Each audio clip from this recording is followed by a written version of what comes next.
เอาสบายดีพ่อแม่พี่น้องเบิร์ดสุขุสุคนยินดีต้อนรับเข้าสู่ช่องรอนทริปนะพี่น้อง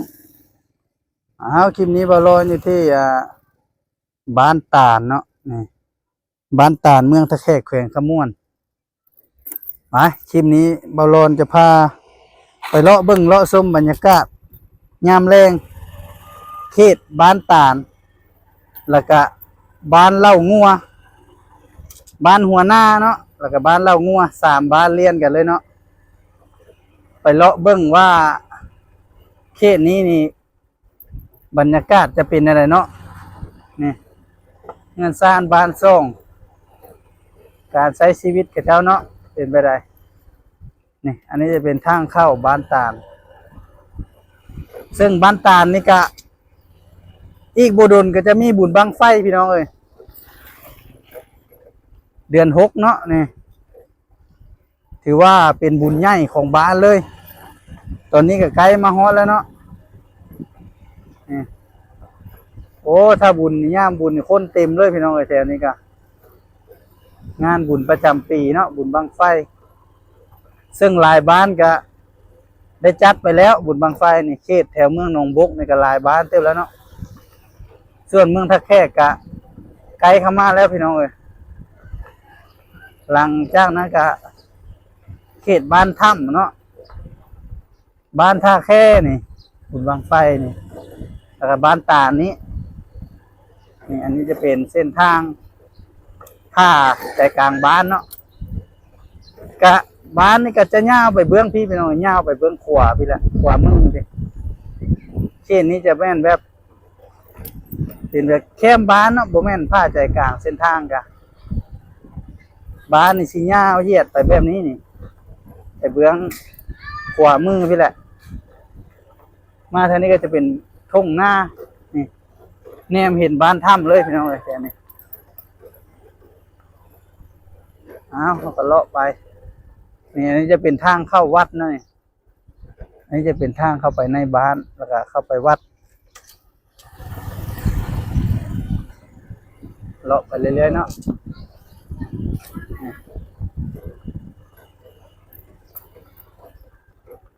มานี่ก็จะเป็นโรงเรียนประถม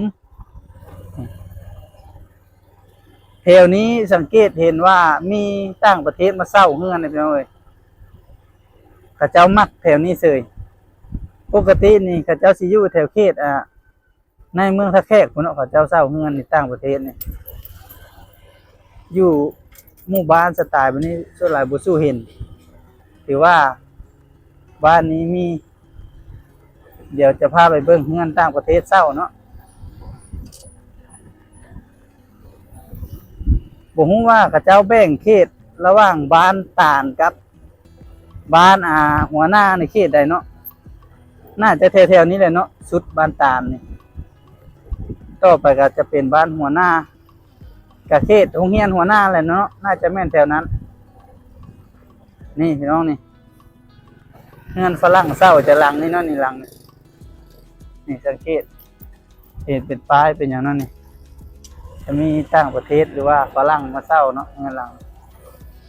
อันนี้ก็น่าจะแม่นนี่เลาะไปอีกวันนี้นี่เขตนี้น่าจะเป็นเขตบ้านหัวหน้านั่นนี่เพราะว่าโรงเรียนกับเป็นโรงเรียนบ้านหัวหน้านี่ตัวนี้จะเป็นโรงเรียนมัธยมตอนต้นตอนปลายนี่อันนี้จะเป็นโรงเรียนเนาะนี่ถือว่าเขตบ้านท่าแค่บ้านนานิยมหรือว่าบ้านแถวบ้านอันนี้นะก็มาเฮียนพี่น้องแถวบ้านนาข้างซ้างอย่างนี้มาเฮียนม.2หัวหน้าไปเลยนี่เป็นเดินโรงเรียนนั่นนี่ตอนนี้ก็เจ้าเลิกเฮียนไปเลยเนาะคนจะบ่มีละมาซ่าหน่อยนึงพี่น้องบ่ได้เห็นนักเฮียนครับนี่ก็จะมีอยู่เนาะผู้ก็เจ้าเลิกซ่าก็มีอยู่ทางหน้าพุ่นล่ะ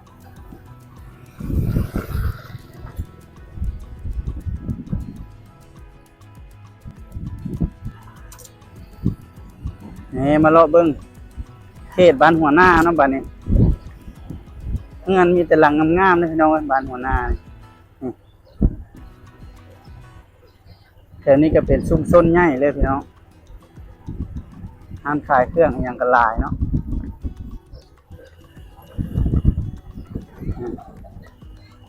ห้านขายจ้ามเอ็นย่ามแรงจ้ามตีใกล้สาวน้อยเลือกเงียนเลย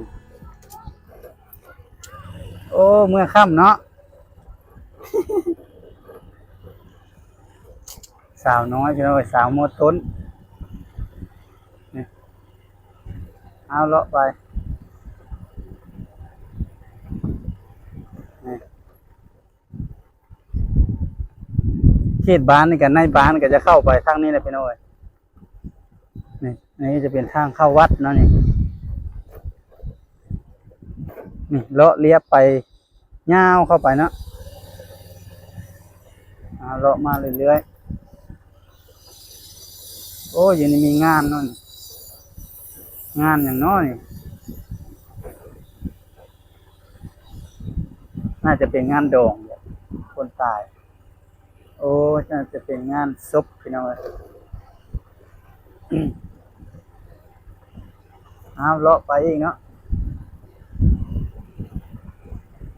จะบ่ได้เข้าเลาะเขตในบ้านเลิกพี่น้องเพราะว่าช่วงนี้ก็ค่ำเลยเนาะเขตนี้จะเป็นสุขศาลาวันนี้ฮอดบ้านเรางัวแล้วพี่น้องนี่เป็นเขตบ้านเรางัวแล้วบัดนี้โอ้เว้ยเขาไปเบิ่งวัดจังน้อยเนาะพี่น้องนี่วัดบ้านเรางัวเราลอนก็ยังบ่เคยเข้ามาจักเทื่อเนาะเดี๋ยวมาเบิ่งนำกันโอ้สินใหญ่ขนาดพี่น้องผมกว้างเลยต้นตาลก็หลายห้ามมันยังบ่แล้วเนาะจั่วครูบาจักไปใส่เบิดเนาะ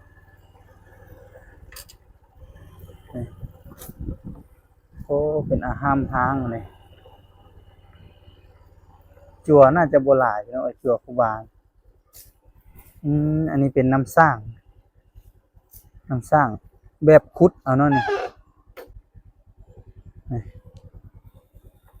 อันนี้จะเป็นเขตบริเวณในวัดเนาะ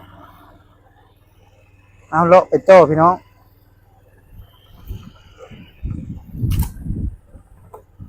มะม่วงดกขนาดพี่น้องปีนี้อันนี้จะเป็นประตูโค้งวัดเนาะนี่เขาเจ้าว่าถ้าปีใดมะม่วงดกนี่น้ำก็สิหลายพี่น้องฝนก็สิดีย่านแต่น้ำท่วมแล้วเนาะปีนี้อันนี้เป็นโรงเรียนประถมเนาะบ้านเรางัวเดี๋ยวเรามาเลาะเบิ่งบ้านเรางัวนำกันพี่น้องนี่สมชื่อบ้านอีได้พี่น้องเอ้ยบ้านเรางัวนี่งัวหลายเนาะนี่ไอ้งัวน้อยนั่นนี่น่าจะได้มาจาก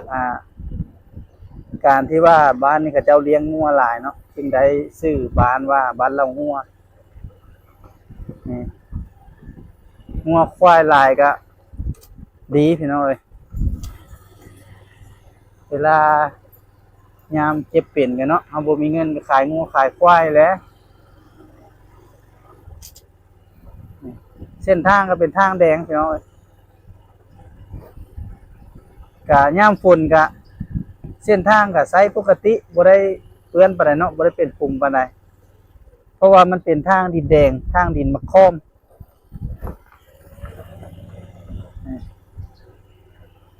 เฮือนกะสิห่างๆกันแน่เนาะบ่ได้เป็นจุ่มหนาแน่นปานใดบริเวณเลาะแคมทางนี่กะบ้านนี่ก็จะห่างๆกันเนาะงัว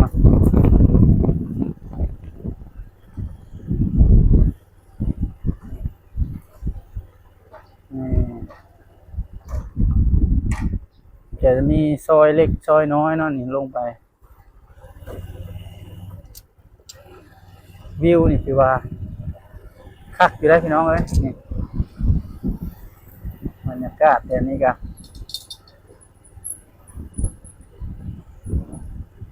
เอามาแถวนี้ก็เริ่มออกสู่ส้นบ้านแล้วบ้านนี้ไปนี่ก็จะเป็นไปซอดกับเส้นทางตัดไปบ้านนาบวบเนาะพี่น้องนี่เป็นเส้นทางแดงแล้วก็ออกไปโค้งไปบ้านเสียงเวนก็ได้บ้านเสียงเวนบ้านถ้ำเนาะนี่แต่นี่จะเป็นโน่นโอ้บรรยากาศคักนะนี่แถวนี้โอ้ดินว่างหลายเนาะนี่เริ่มสู่วิทย์บ้านแล้วบ้านนี่นี่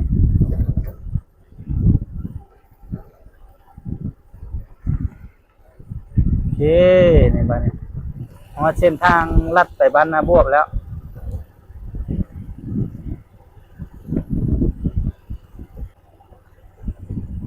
นี่มาฮอดซี่แยกแล้วพี่น้องบ้านนี่ไปซื้อนี้จะเป็นไปบ้านกระบูดเนาะนี่ดังที่พอรอดลงคลิปนั้นไปนี่ก็จะเป็นซื้อไปบ้านนาบวบเนาะเลี้ยวขวาส่วนเลี้ยวซ้ายมันก็จะเป็นส่วนเลี้ยวซ้ายมันก็จะเป็นไปบ้านเสียงแหวนแล้วก็ต่อบ้านถ้ำแต่ว่าเราจะได้ต้องเลี้ยวขวาเนาะจังเข้าไปบ้านเสียงแหวนถ้าไปซื้อกับไปซอดเส้นทางเลขที่12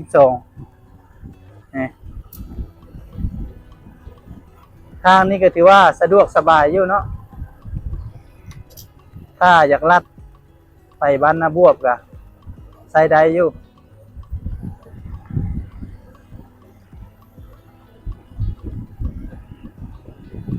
ตอนนี้ก็เวลาประมาณ5 โมงอากาศก็ยังร้อนอยู่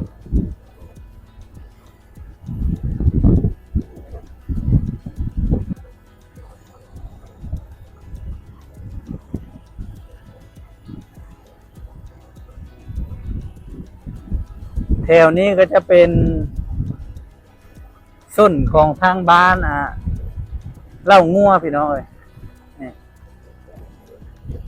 เส้นนี้นี่รถพ่วงหลายเสยได้พี่น้องเอ้ย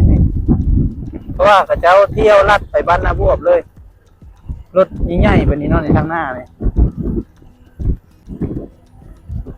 เลาะเบิ้งบรรยากาศทุ่งนาเนาะพี่น้องช่วงนี้ก็เป็นฤดูแล้งเดือน4ก็จะมีสวนมักทั่วมักแตงอยู่แล้วเนาะนี่แต่ว่ามันก็สิแห้งแล้งแล้วเพราะว่ามันสิเบิดป่านเนาะเขาเจ้าก็สิเศร้าแล้วเพราะว่าเริ่มเข้าสู่วันฤดูฝนแล้วบัดนี้แนมไปก็จะเห็นถ้ำช้างเนาะท่านผู้จะแนมไปเห็นปากถ้ำช้างใหญ่ๆเลยพี่น้องนี่ไปทั้งพุทธก็จะเป็นบ้านเสียงแหวนเนาะนี่คือบรรยากาศทุ่งนาเขตบ้านถ้ำบ้านเสียงแหวน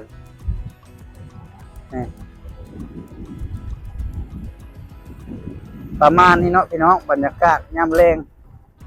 เขตเมืองท่าแขกเอาสำหรับคลิปนี้ก็ขอจบเพียงเท่านี้เนาะพี่น้องขอขอบใจพ่อแม่พี่น้องที่เข้ามาเบิ่งมาชมคลิปจนจบเอาถ้าพ่อแม่พี่น้องมักคลิปนี้ก็อย่าลืมกดไลค์กดติดตามและกดกระดิ่งเพื่อบ่พลาดคลิปใหม่ๆจะเบาร้อนพบกันใหม่ในคลิปหน้าพ่อแม่พี่น้องสำหรับคลิปนี้ลาไปก่อนสบายดี